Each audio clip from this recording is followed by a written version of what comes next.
The path that we chose was the best path for us. We all wanted to be able to sleep at night. Welcome to Time to Press Pause, real life stories from the C-suite. I'm your host, Ellen Williams, CEO of The Salient Strategist. I have over 3 decades of experience with professional and personal transformation, which always start with pressing pause.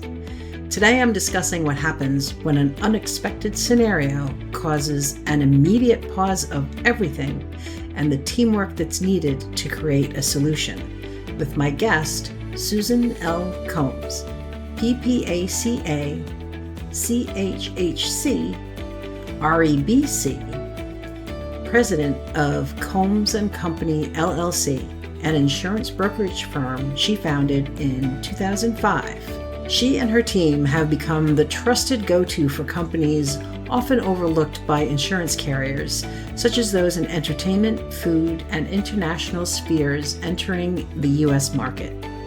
Her expertise in health insurance has made her the sought-after guru on the Affordable Care Act, regularly called upon as a witness, advisor, and speaker.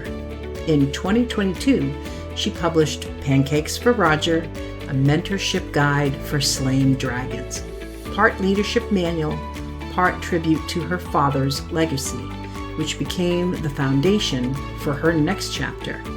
In 2023, she founded Pancakes for Roger, Inc., in honor of her father, who was a Major General. As a not-for-profit corporation, Pancakes for Roger's mission is clear: creating pathways to improve the lives of veterans and their communities. Pancakes for Roger has raised thousands of dollars annually to support the University of Missouri Law School Veterans Clinic, where she also serves on the advisory board. Outside of work, Susan is a CrossFit and strongman enthusiast, proudly benching over 200 pounds, because yes, she really does slay dragons. Welcome, Susan, to this episode of Time to Press Pause. Thank you. I'm very excited to have you here. You were introduced to me by a dear friend, and I am very excited to hear your Press Pause story. When you asked me about this, the first thing that came to mind is when my father passed 7 years ago and I returned home to just be present with him. But then in this past week, I've had something that happened. I'm like, oh my gosh, that's a big press pause. And that's current. In my daily life, I own an insurance brokerage and consulting firm. I do a lot of expert witnessing on medical malpractice cases all over the country. But then I also have a veterans nonprofit. And the veterans nonprofit's called Pancakes for Roger. We work on supporting veterans and their communities through grant opportunities, different programs that we run as well. In July, we were given a very generous donation of $20,000. We were absolutely thrilled. We've never gotten a donation of that magnitude. So we've interacted with this gentleman. It's been great. We have observed kind of some confusion and things like that, but we just rolled with it. We have recently opened up our grant application. So we took grant applications the month of September, and we're going to allocate these funds by the end of October. So that $20,000 went into our budgeting for allocating the dollars to help these veterans with our grants for our housing improvement fund. And he reached out last week and basically demanded that we make a donation of $14,000 to this project in his state. It's a project that we hadn't vetted, that we knew nothing about. To be honest, that would be basically 30% of the funds we have in our bank. And it's just not a prudent thing for us to do with those dollars. So it was a time that I said, okay, we got to press pause on this and really take a step back and make sure that we're doing things the right way, because we're a nonprofit. This is not our money. This is the money set aside to help veterans and support them in their communities. I took it to the board. I have an incredible board. We really thought through this, and we said, okay, we basically make the donation of $14,000 to this project.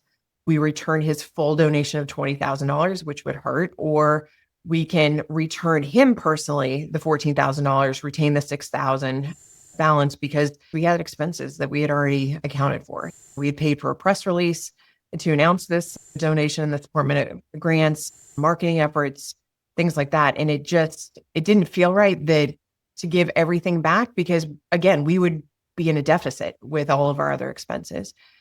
He threatened to call his attorney. And at the end of the day, when you make a donation to a nonprofit, there's IRS laws on our side. You make a donation and you can't have a take back. But we're a new nonprofit. We don't need any bad publicity. And at the end of the day, we felt like we can't give that money to this other project when we don't know anything about it. We felt like we were being blackmailed into it. And I didn't like that feeling. And so we rallied the troops. We came up with those three possibilities. I presented it to the board and I said, let's vote on this, because we had to act quickly because, again, he was threatening to call his lawyer. And it was very upsetting because we feel like there might be some personal things going on. We know there's been a lot of doctor's visits and things like that. And I'm always willing to give somebody a benefit of a doubt. But again, we needed to be able to act.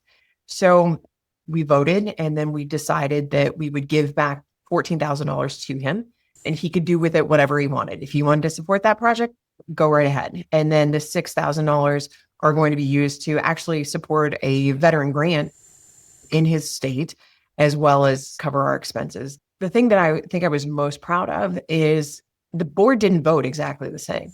It wasn't a unanimous decision. There was a lot of conversation back and forth. People were passionate about different options, but we all came together and we respected that there were differences there.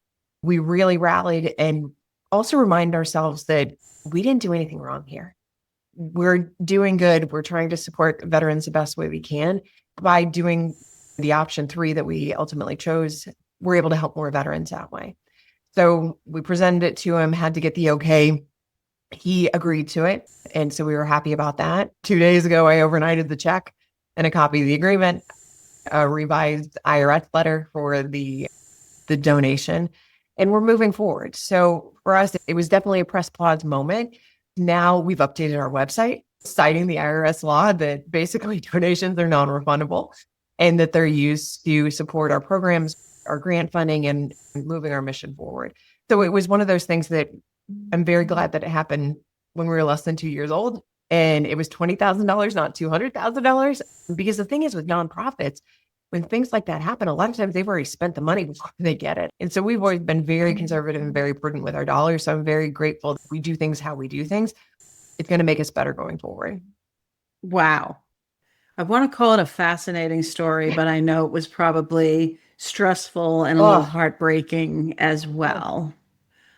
You're talking about a nonprofit that has a different culture than a business, but still nonprofits need to be run the same as businesses. So the fact that you had a unforeseen challenge and needed to drop everything basically and figure out how to address this in a way that would, in the end, satisfy all parties, but truly maintain the integrity of your organization as well.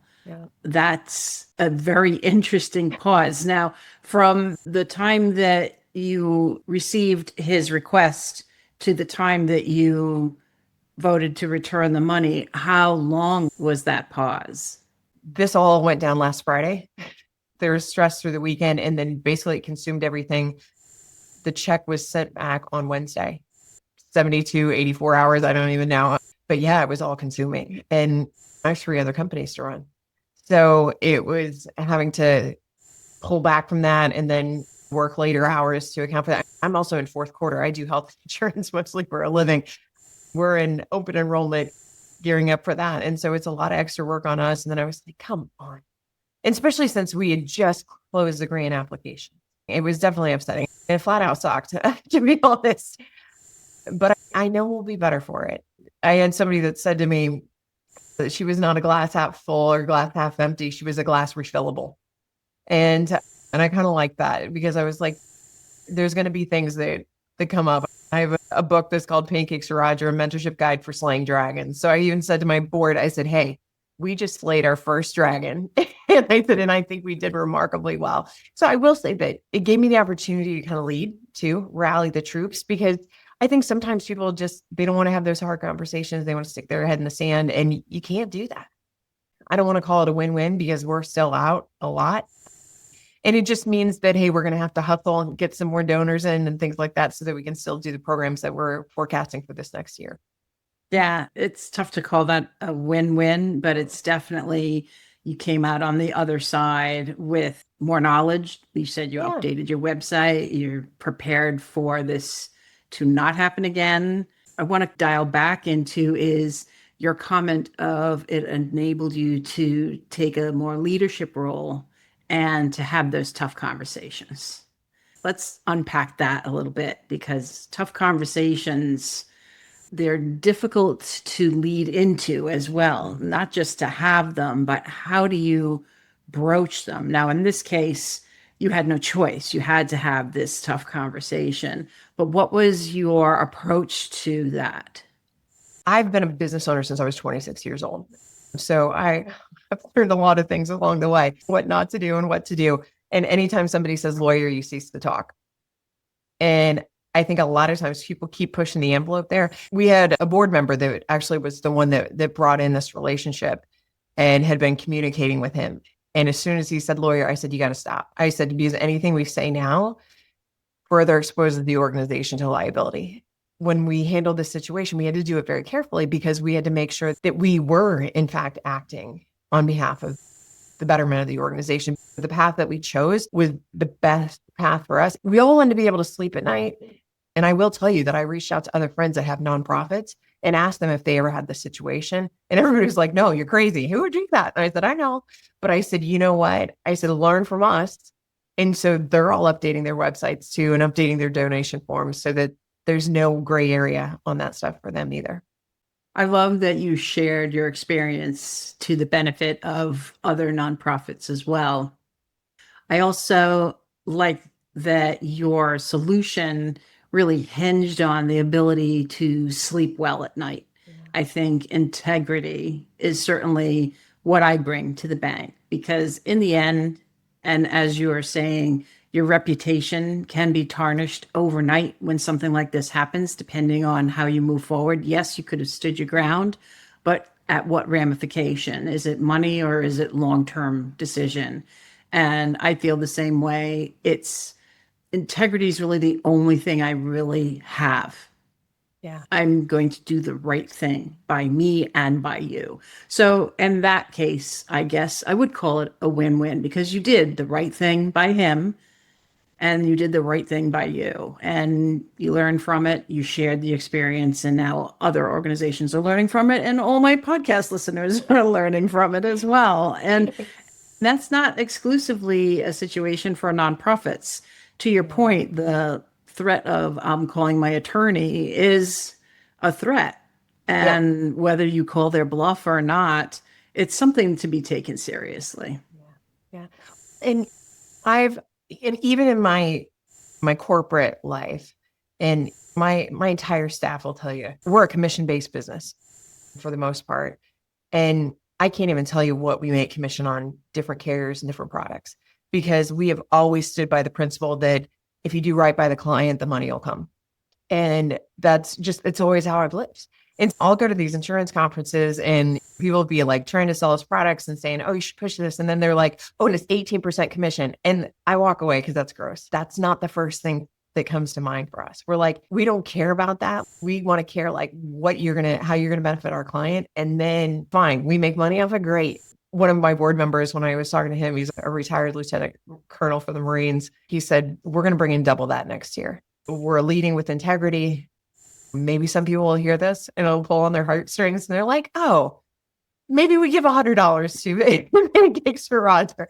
We'd love that because we're just really excited about our mission and the things that we're doing and the things we have planned in the future for sure. That's very exciting. And I commend your mission. They've been involved with various nonprofits for veterans over the course of my career, mostly donating time. I have one last question for you, Susan. I'm really intrigued on how you're going to answer this. What advice would you give leaders as to when they would identify it's time to press pause? Yeah, I got an answer. So, okay, my whole thing is everybody has that internal monologue. When something happens, I don't know if people swear in your podcast, but mine's always, what the F? So I'll keep it clean for you. So everybody has that phrase. So anytime you have that phrase, to me, that is your golden rule of you need to press pause. Because even if you know you're in the right, even if you're going to respond to something, you are going to respond emotionally because you had that initial gut reaction. So I always tell people to have a tone checker. I mean, now with Chat GPT, it's incredible. You don't even need a person anymore. You can just write what you really want to write and then be like, yeah, make this nicer and pull out the snark and it pulled it right out. But I've always had two people in my office that when I'm annoyed by something that happened, I always send the response to them to read through because inevitably you're going to have emotion in it because we're just emotional creatures, right? They give me kind of some advice and some guidance. That's the best advice I can give because when you have that initial reaction like that, you should just be like, press pause. I wasn't really sure how you were going to respond to that because your pause was brought to you, not, hey, it's time to press pause. So I love that. And I think that's great advice because inevitably something is going to happen that you have more of an emotional than a professional response to. And certainly we all live through that. I lived through that. I give myself 10 minutes, and that's taken many years of only needing 10 minutes. But I know I'm like, all right, get up, walk away, do the pause. But usually 10 minutes later, if I'm over it, then I knew it was an emotional response. But if I'm not, then I know, okay, this needs to be addressed. And maybe it's one of those tough conversations. Yeah. I appreciate that advice. I think it's right on point. Susan, this was really wonderful. Thank you for sharing such a unique story and sharing it with additional nonprofits so that your lessons spread as well and the great wisdom on pressing pause. Thanks so much for having me, Ellen. I appreciate it. Thank you for listening to this episode of Time to Press Pause. If you'd like to learn more about Susan, visit combsandco.com. If you'd like to learn more about Pancakes for Roger, visit pancakesforroger.org. If you'd like to learn more about me, visit thesalientstrategist.com. And be sure to sign up for my newsletter to get the most up-to-date information about my upcoming book, Creating Time, The Key to Productivity and Peace, due out in February 2026. And please listen again wherever you listen to your podcasts.